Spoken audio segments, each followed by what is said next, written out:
Bonjour à toutes et à tous et bienvenue sur le podcast Les Petites Transmissions, le premier podcast des professionnels de la petite enfance. Je m'appelle Lika Sarr et je vous propose ici des discussions sans tabou autour de thèmes liés à notre quotidien professionnel qui touchent la pédagogie, la parentalité et aussi notre bien-être. Aujourd'hui, je reçois Stella et Emma pour vous parler d'une des caractéristiques pédagogiques fortes des crèches, les petites canailles, l'éveil à l'anglais. Emma, vous la connaissez déjà, référente pédagogique et directrice des écoles Montessori du groupe Les Petites Canailles. Elle est intervenue dans l'épisode 2 de la saison 2 du podcast sur la mise en place de la pédagogie pour les enfants de moins de 3 ans. Stella, elle est référente anglais sur la structure de Noisy-le-Grand et va nous partager sa riche expérience et nous contaminer, je suis sûre, de sa bonne humeur et de sa belle énergie. Je vous propose au cours de cet épisode de définir l'éveil à l'anglais, l'intention et l'intérêt pour l'enfant de cette pratique.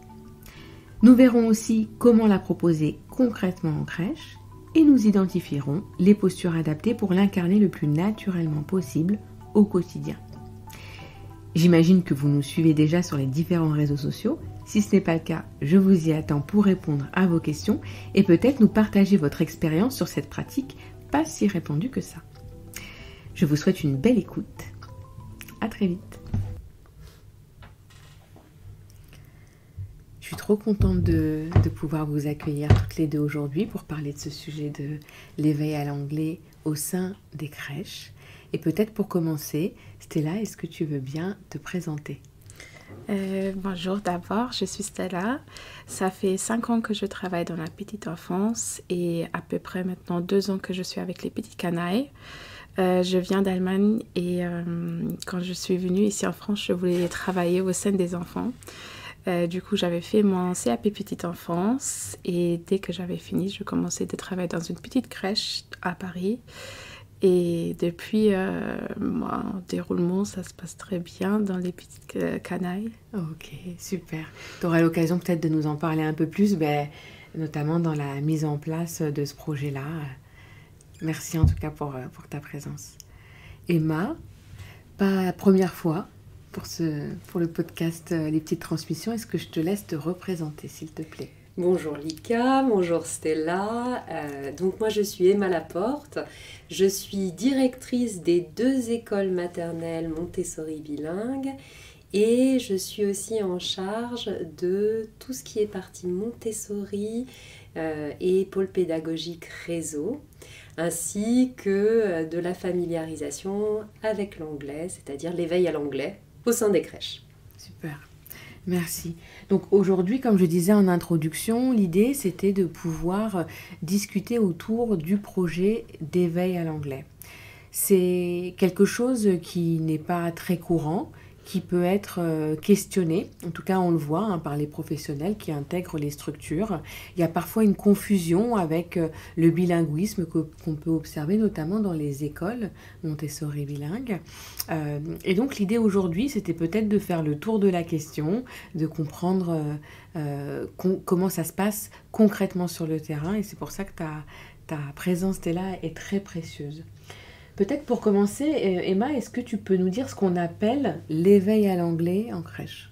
Alors nous, notre idée, c'est qu'effectivement, entre 0 et 6 ans, il y a vraiment l'enfant qui va être comme une éponge. Il va absorber absolument tout ce qui va lui être proposé.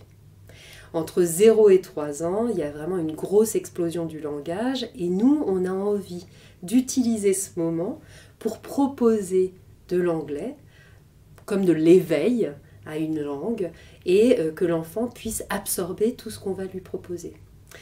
L'idée aussi, c'était que ça soit pas sous forme d'intervention une fois de temps en temps, une fois par semaine, par-ci, par-là, comme certaines crèches peuvent le proposer, mais d'avoir quelque chose de régulier, quelque chose qui va être proposé tous les jours.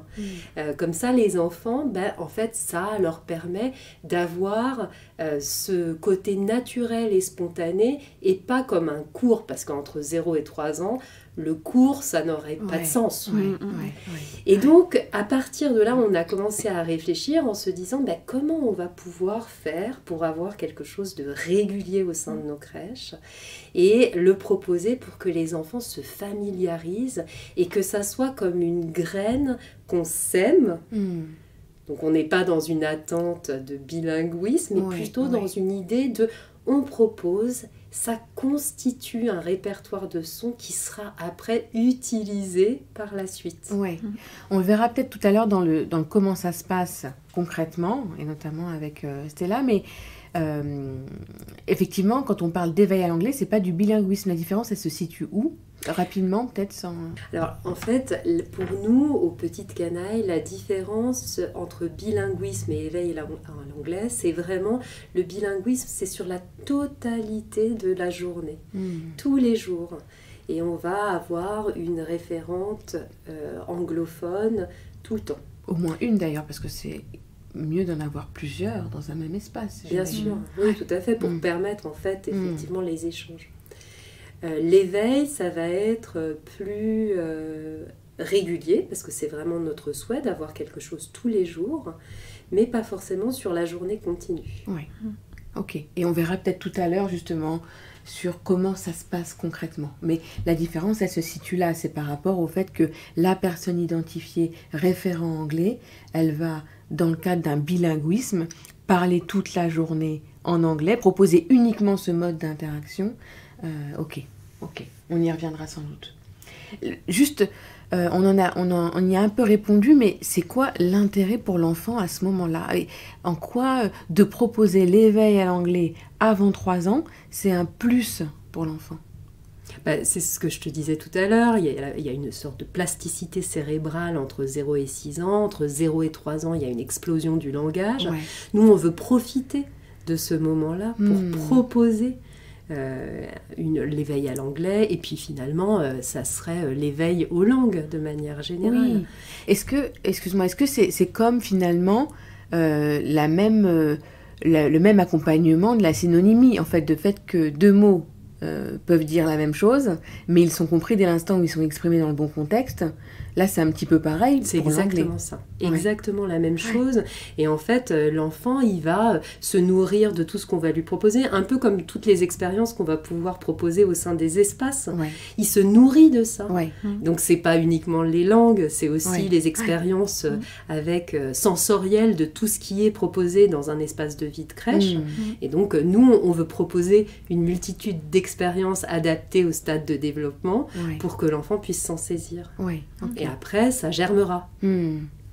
Oui, finalement, c'est de lui permettre de fournir son vocabulaire, et en l'occurrence là, avec des mots d'une autre langue, mais peu importe. Parce que finalement, c'est l'anglais, ça aurait pu être une autre langue. Tout à fait.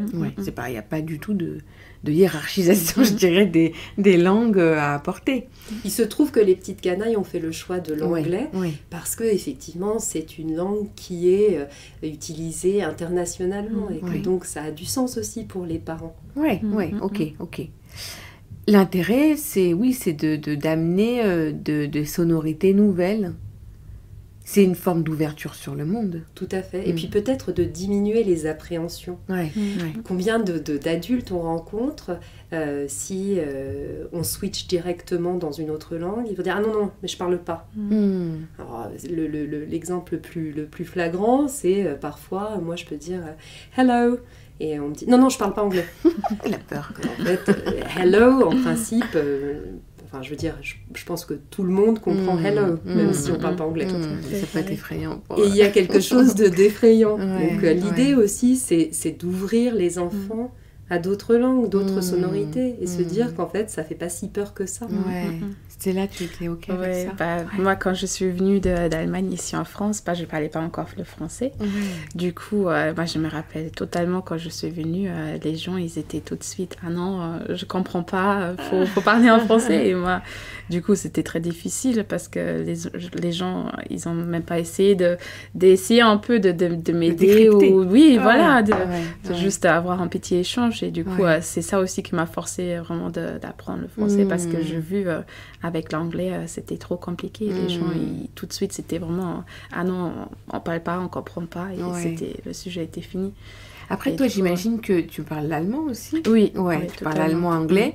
Ce qu'on sait, c'est que quand on a eu l'habitude d'apprendre des langues, au moment où on doit en apprendre une nouvelle, c'est comme s'il y avait déjà des chemins au niveau du cerveau qui étaient ouverts, en tout cas développés, et c'est beaucoup plus simple. Moi, je vois bien, j'ai pas acquis de nouvelles langues depuis mon premier âge, quoi. Aujourd'hui, si je veux être bilingue sur une langue, je vais devoir m'accrocher x15, contrairement à toi sans doute. Et contrairement, mais on l'a dit parce que tu l'as dit tout à l'heure Emma, c'est que les enfants sont des réelles éponges et qui sont capables, ils sont dotés en tout cas, ils sont multipotentiels et ils sont dotés de cette plasticité cérébrale dont tu parlais qui leur permet d'acquérir autant de langues que leur environnement leur en propose. Tout à fait. Oui. On le voit aussi dans la crèche, comme nous, on fait, on lit beaucoup de livres en anglais, on chante beaucoup des chansons en anglais et les enfants, ils sont en train de nous observer, ils ont vraiment les yeux qui brillent, c'est du nouveau, ils connaissent pas, il y a du nouveau bruit, il y a plein de nouvelles choses pour eux et du coup, on voit qu'ils ont vraiment un gros intérêt, ils nous demandent même, par exemple la chanson Baby Shark, c'est vraiment la chanson la plus populaire dans notre structure et même les plus petits, ils connaissent les gestes, ils font les chansons, ils connaissent les textes et c'est déjà la première étape en fait pour commencer à apprendre l'anglais. En fait, Différemment d'il y a quelques années, on le voit de toute façon que même, je vois, moi j'ai des enfants à l'école maternelle, il y a l'éveil à l'anglais aussi beaucoup plus soutenu que ce qu'on pouvait voir avant. Et ce sont des enfants qui n'ont pas peur d'être confrontés à ne serait-ce que les premiers chiffres, les couleurs, ils ont comme s'ils avaient un pied déjà dans la langue, quoi. Et d'ailleurs, on le voit bien quand on compare en fait les enfants d'aujourd'hui. Ados, ils ont une compréhension de l'anglais qui est bien plus importante que ma génération ou des générations plus anciennes. En fait, on est de plus en plus face à de l'anglais, ne serait-ce que sur tous les réseaux. Et donc, plus on est face à ça, plus on regarde des films jeunes en version originale, plus on est confronté et plus on peut l'acquérir et ensuite faire la langue sienne. Et c'est ça qu'on veut en fait. En fait, on veut cette ouverture et que les gens ne soient plus dans la peur de ce qu'ils ne maîtrisent pas. De ce qui est trop différent. Complètement. Alors, concrètement, qui propose l'éveil à l'anglais au sein des structures? Comment ça se passe? Peut-être Emma à nous répondre et puis toi, peut-être Stella, nous dire ensuite comment t'en es arrivée là et puis ça nous permettra de préciser après comment on fait. Mais qui le fait? Comment on choisit? Enfin, tu vois, comment ça se passe même au niveau concrètement du recrutement? Comment ça se passe? Alors en fait, on est parti du postulat de base que nous, on voulait que l'anglais soit amené régulièrement dans les structures. Et donc, on voulait que ce soit les professionnels qui l'amènent dans les structures, les petites canailles. Donc, pour ne pas avoir recours à des intervenants qui vont venir une fois par semaine, eh bien, on s'est dit, voilà, nous, on veut que les personnes, elles soient à l'aise avec la langue, qu'elles soient capables de l'utiliser pour des chansons, pour des petites histoires, pour faire des petites activités, pour parler de manière assez naturelle. On n'est pas à la recherche nécessairement de quelqu'un qui va avoir un très haut niveau du style C1, mais des personnes qui vont être à l'aise et qui ont une utilisation assez naturelle de cette langue. Voilà.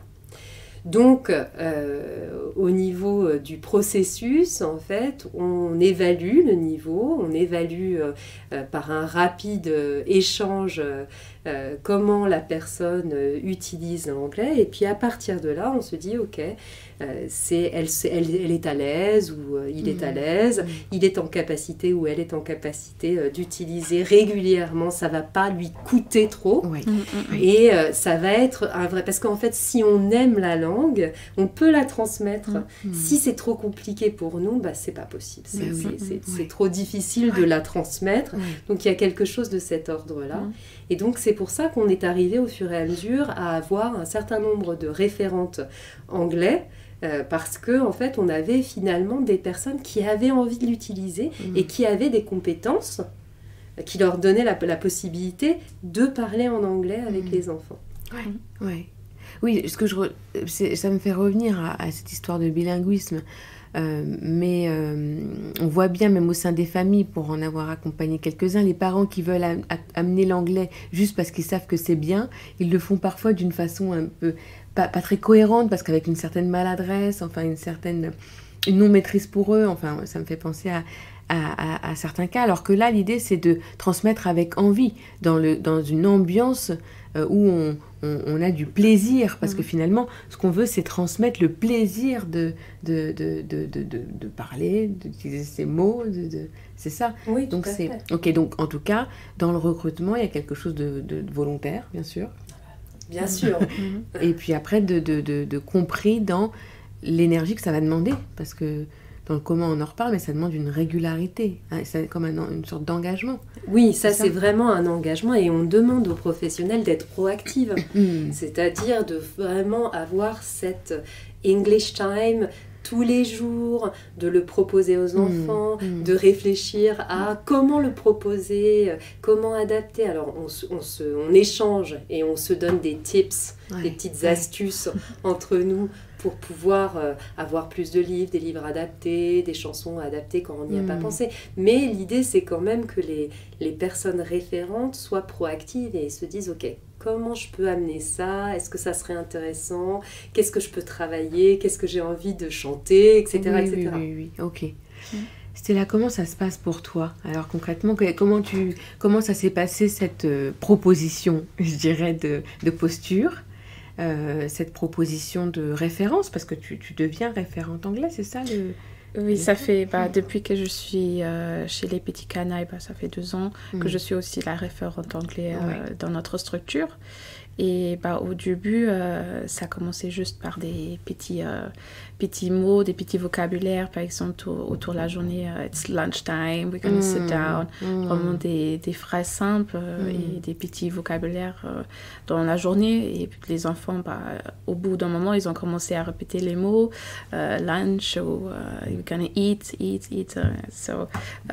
C'était vraiment dans le jeu, dans le but de vraiment que ça donne envie aux enfants aussi d'entendre qu'est-ce qu'on dit, et que c'est vraiment aussi tout autour de la journée un peu des mots, des phrases qu'on utilise souvent aussi en français et qui soient aussi traduits en anglais, les enfants ils peuvent entendre. Les auditeurs ne le voient pas, mais quand tu parles anglais, tu fais des signes. Il y a quelque chose de...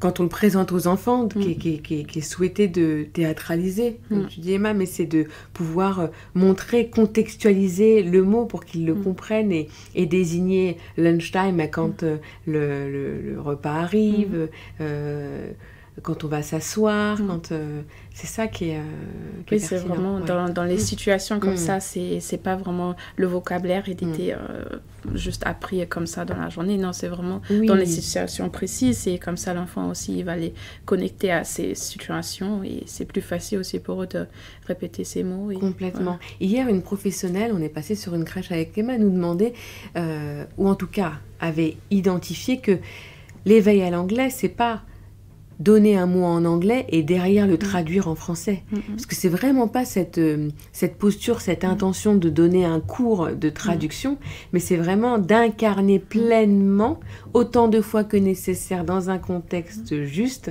pour que l'enfant se l'approprie. Donc c'est ça qui est top. Et puis il y a une autre professionnelle d'ailleurs qui nous disait, est-ce que dans une même phrase on peut mettre un peu de français et un peu d'anglais si on ne maîtrise pas tout à fait? Donc là ce qu'on a pu dire c'est que non, en fait la cohérence elle était dans justement la cohérence de c'est en français, je te parle en français, ou alors je te parle en anglais, mais il n'y a pas des mixages, bien qu'après l'enfant lui on le voit, il va peut-être mixer, mettre des mots anglais dans... Non, tu le remarques ça? Oui, franchement, je suis... chez nous, c'est pour ça, on dit vraiment les mots simples et on les utilise vraiment que dans le contexte, soit anglais, soit français, pour ne pas mélanger. Et que ça soit aussi un peu plus clair pour les enfants, parce que si on commence tout à mélanger, les enfants ils vont avoir du mal de faire la différence. Bien sûr. Ça sera plus compliqué pour eux, oui. Ok. Mais c'est exactement, il me semble, comme sa langue maternelle. On l'apprend uniquement en la contextualisant. On a un mot qui est répété de différentes manières et on comprend en fait que ce mot-là désigne ça. Quand on est... Enfin, on ne se rappelle pas parce que maintenant on est trop grande. Mais c'est comme ça qu'on a appris notre langue. Donc c'est exactement la même chose pour l'anglais. Et les enfants ne font pas la différence. Enfin, ce n'est pas de l'anglais du français. C'est... voilà, elle parle ça, elle parle ça, c'est autre chose. Et voilà, et en fait, ça, c'est un apport. Et puis souvent, on voit que ces enfants où il y a plusieurs langues, à un moment, ils vont faire la différence entre les deux et ils vont les répartir dans les cases qui seront une langue puis l'autre. Complètement. Voilà. Ça me fait penser que dans la langue française, il y a plusieurs niveaux de langage. Tu vois, il y a le niveau de langage familier, et puis le courant, et puis soutenu. Et en fait, on se rend compte qu'il y a des mots qui sont différemment utilisés dans un langage ou un autre, mais l'enfant il est capable de le comprendre. Et en grandissant, il va savoir qu'il y a des façons de parler plus au sein du foyer, plus des façons de parler avec les copains et des façons de parler quand on prépare un exposé. Ou quand, et en fait, c'est sur ce même style. Oui, c'est exact. C'est à mon sens la même chose. Et puis, il y a aussi cette acquisition de la phonétique. Parce qu'au départ, on voit bien sur les chansons que les enfants ils vont répéter, peut-être un peu en articulant quelque chose qui leur est propre. Mais peu importe, en fait. Ça prendra sens. Enfin, je me rappelle... personnellement de l'acquisition de l'anglais. Je me rappelle chanter beaucoup. Et j'ai été pourtant une jeune adolescente. Et je chantais beaucoup. Je chantais, je pense, un peu n'importe quoi. Et en fait, ça n'a aucune importance. Parce que je chantais avec une articulation de mon palais différente. Comme un bébé qui babille, qui articule la langue pour comprendre quels sont sa fait et comment... Et donc, ce que je veux dire, c'est que ça n'avait pas de sens en anglais, puisque je disais n'importe quoi, mais pourtant, l'intention y était. Et un jour... ça a fait sens, parce que je me suis dit, ah donc c'est pas ça qu'il dit, je dis n'importe quoi, mais en tout cas c'est ça qu'il dit, et donc maintenant je comprends ce que je veux dire. Et en fait je pense que je sais que c'est exactement le même processus pour un enfant jeune. Bien sûr. Totalement. Ouais. Concrètement, aujourd'hui, comment ça se passe pour toi ? Comment tu proposes cet éveil à l'anglais aux enfants ? Alors, d'autant plus que c'est un accueil en âge mélangé, donc c'est aux enfants de tout âge, finalement. Comment ça se passe concrètement ? Chez nous, on a créé un temps de chansons qu'on a appelé Circle Time. C'est tous les jours. C'est juste avant le repas, on peut dire vers 10h45, on commence et pendant 15 minutes, tous les enfants qui souhaitent participer et tous les professionnels qui sont à disposition, ils viennent s'asseoir dans un cercle pour chanter des chansons en anglais et en français aussi. Du coup, c'est pas que les chansons en anglais. Et on chante, les enfants ils ont envie, quelquefois il y a des instruments qu'on utilise aussi pour rajouter un peu de l'ambiance. C'est un temps où les enfants ils sont très contents, ils sont heureux d'entendre des nouvelles chansons. Et là on est en train même d'écrire des thèmes par mois pour chanter des chansons vraiment différentes et qu'il y a aussi un nouveau répertoire pour les enfants par rapport à des chansons. Et autour de la journée, on parle souvent des petits mots, des petites phrases en anglais sur des sujets spécifiques comme le repas. On dit par exemple, on the plate, there is carrots. Vraiment, on utilise vraiment des mots pour toute la journée. Quand c'est simple. Et tu dis on parce qu'il y a plusieurs référents anglais. On a aussi une volante chez nous dans notre crèche et elle aussi, elle est référente anglais. Du coup, on travaille en binôme. Et ça se passe très bien, les enfants, ils adorent. Quand tu dis volante, c'est-à-dire qu'elle est positionnée sur plusieurs structures. Oui, sur deux structures. Deux structures, oui. D'accord, ok. Qu'est-ce que tu remarques tu l'as un peu dit, mais dans le comportement des enfants, de la façon dont ils s'approprient, comment ils te le renvoient, je vois que les enfants, ils sont très intéressés. Il n'y a pas vraiment cette peur comme on voit quelquefois chez les parents quand on les parle de choses qu'on fait avec les enfants anglais. Quelquefois, les parents, ils sont dit « Ah, vous faites tout ça ?» Ils sont un peu étonnés. Et les enfants, ils sont super intéressés. Ils sont vraiment à l'écoute. Ils observent beaucoup. Les premiers temps qu'on a commencé le Circle Time, les enfants, d'abord, ils ont regardé qu'est-ce qui se passe. C'est quoi ces nouvelles chansons. D'abord, ils ont demandé aussi, ça veut dire quoi. Moi, par exemple, Baby Shark, ils ont dit c'est quoi. Et du coup, on les expliquait que Baby Shark, ça veut dire bébé requin. Et du coup, au bout d'un moment, ils ont fait vraiment aussi cette intuition que c'est une chanson sur les poissons ou les requins.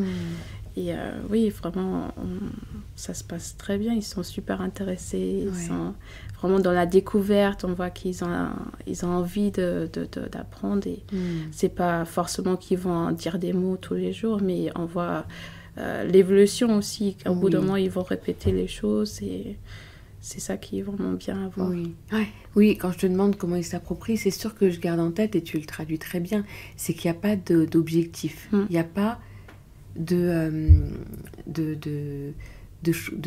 résultats à atteindre, mais il y a vraiment l'intention d'échanger et comme on dit, de poser des graines finalement. Poser des graines et puis de voir comment ils se le prennent en gardant cette ambiance légère et qui permet cette connexion si importante pour que ce soit considéré comme plaisant. Oui, c'est une proposition, un peu comme une proposition de jeu, une proposition de langage, c'est la même chose. L'idée n'est pas de s'asseoir à des tables et de faire le cours d'anglais, mais plutôt d'avoir une proposition. Et les enfants, de toute façon, ils s'en saisissent, parce que c'est ludique. Ça reste un moment excitant où on va chanter, on va associer peut-être des gestes à une chanson, on va bouger. Donc ça, tout de suite, ça marche. La lecture aussi, en fait, souvent, on contextualise avec des animaux. Oh, look, the lion, the big lion, fierce lion, quelque chose comme ça. Et donc, en fait, les enfants, rien que l'émotion dans la voix, ça les intéresse, parce qu'on est investi. Et c'est ça aussi qui fait que les enfants vont venir et vont avoir envie tous d'écouter. On le voit bien. De toute façon, c'est quand plus c'est animé, plus c'est attrayant. C'est ça. Donc, ce qu'on retient finalement, comment on le propose, déjà par une professionnelle qui est investie, qui prend du plaisir avec la langue choisie, en l'occurrence l'anglais, avec une régularité, peut-être inscrit dans le projet. Donc là, tu nous parlais de Circle Time, mais ça peut être sur d'autres moments, et en l'occurrence, toi, c'est à la fois Circle Time et d'autres moments, mais en tout cas dans l'idée d'une régularité pour que ça devienne un automatisme, c'est ça. Et tu vois autre chose, Emma, sur le comment? Moi, ce que j'aime vraiment, c'est cette idée d'avoir les personnels qui sont tous les jours avec nous. C'est pas des personnes extérieures. Il y a quelque chose de... on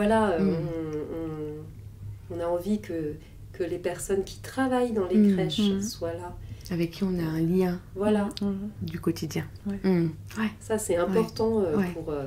je crois que ça fait vivre mieux cette proposition. Comment elles le prennent, les familles? Tu nous disais que c'était un peu... Les parents sont parfois étonnés, parce que c'est un peu comme ça. Les parents, ils sont souvent étonnés parce qu'ils en fait, ils se demandent comment on fait, en fait, que les enfants, ils ont envie, parce que je pense quelquefois, il y a cette idée que l'anglais, ça veut dire, faut dire aux enfants, faut dire les mots comme ça, et l'enfant doit le répéter, mais nous, en fait, c'est pas notre but. Notre but, c'est vraiment que ça soit avec le plaisir, que ça soit dans une ambiance vraiment aussi qui donne envie, en fait, et qui soit pas forcé aux enfants. Après, c'est vrai que c'est pas notre but, et aussi, c'est une opportunité qu'ils soient si jeunes parce qu'on surfe sur le fait qu'ils sont complètement perméables à ça, à la nouveauté. Donc on utilise ça complètement. Ouais. Mais on voit aussi que les parents ils sont très intéressés, ils nous demandent aussi comment on fait, qu'est-ce qu'on a mis en place. Et c'est pour ça que nous, on est en train d'écrire une affiche dans l'entrée de notre crèche avec des mots qu'on utilise très souvent, que les parents ils peuvent aussi refaire à la maison, trop que bien. Ça soit vraiment aussi un peu un partage entre nous, les professionnels, et entre les parents, et de vraiment aussi donner un peu d'input pour la maison. Et voilà. Super. Je pense qu'on a fait le tour. C'était important en tout cas pour moi de pouvoir explorer ça, parce que c'est des questions qui nous reviennent quand on parle des axes pédagogiques et notamment du réseau des crèches et petites canailles. Ça revient, et parfois des incompréhensions. Donc je vous remercie beaucoup de les avoir levés avec moi, et puis peut-être à bientôt pour un autre épisode sur un autre thème. Thank you very much, Lika. Thank you. Thank you, Stella. Thank you so much. Bye bye. Bye. Bye. J'espère que cet épisode vous a plu. Retrouvez toutes les références citées dans la description et n'hésitez pas à nous faire part de vos retours sur les réseaux sociaux Facebook, LinkedIn ou Instagram sur les petites canailles. Si vous souhaitez me donner encore plus de force sans trop d'efforts et aider à la diffusion de ce podcast au plus grand nombre, je vous propose de le partager autour de vous, de mettre 5 étoiles sur votre plateforme d'écoute préférée et d'ajouter un petit commentaire. Prenez soin de vous et je vous dis à bientôt pour de nouvelles petites transmissions.